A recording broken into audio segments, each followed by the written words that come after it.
Σε 29 μέρες η Ελλάδα αλλάζει σελίδα.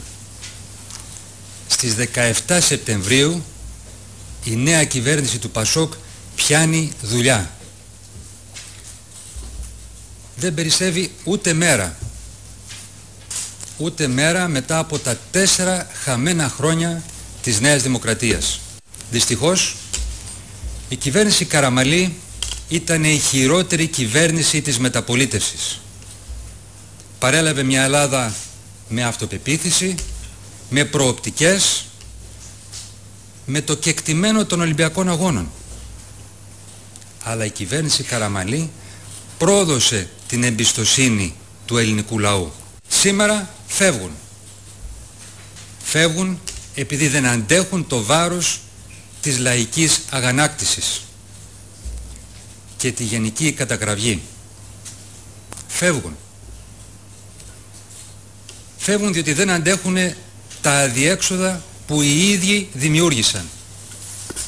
Η κυβέρνηση Καραμανλή έκλεισε τον κύκλο της.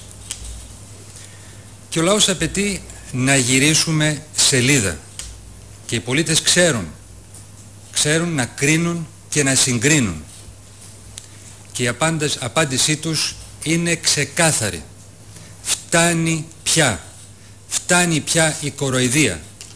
Φτάνει πια η ανικανότητα. Φτάνει πια η νοοτροπία του κράτους λάφυρο. Είναι η ώρα να βαδίσουμε σε έναν άλλο δρόμο, με όραμα και σχέδιο για τη χώρα. Δεσμεύομαι ενώπιόν σας να γυρίσουμε μαζί αυτή τη σελίδα, την καινούρια σελίδα για την Ελλάδα. Να σταματήσουμε τον κατήφορο. Θα είμαι πάντα παρόν. Θα είμαστε πάντα παρόντες στην πρώτη γραμμή της μάχης. Της μάχης για τα προβλήματα του τόπου, για τα προβλήματα των Ελλήνων, των πολιτών μας. Ξεκινάμε μαζί με τους πολίτες. Ξεκινάμε για τη νέα αλλαγή. Για μια καινούρια αρχή. Για μια Ελλάδα δυνατή, με κοινωνική δικαιοσύνη, με σιγουριά και χαμόγελο, με προοπτική, με εμπειρία και με γνώση.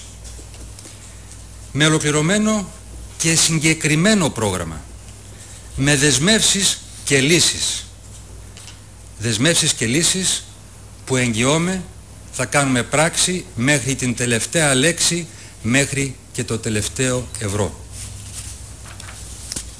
Η 16η του Σεπτέμβρη είναι η μέρα της νίκης, η μέρα της νέας αλλαγής.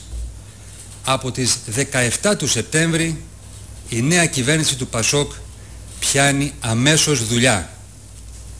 Μαζί με εσάς, μαζί με τον Έλληνα και την Ελληνίδα, με τον Έλληνα πολίτη, μαζί για μια δίκαιη κοινωνία, με ανάπτυξη, αλληλεγγύη και ανθρωπιά.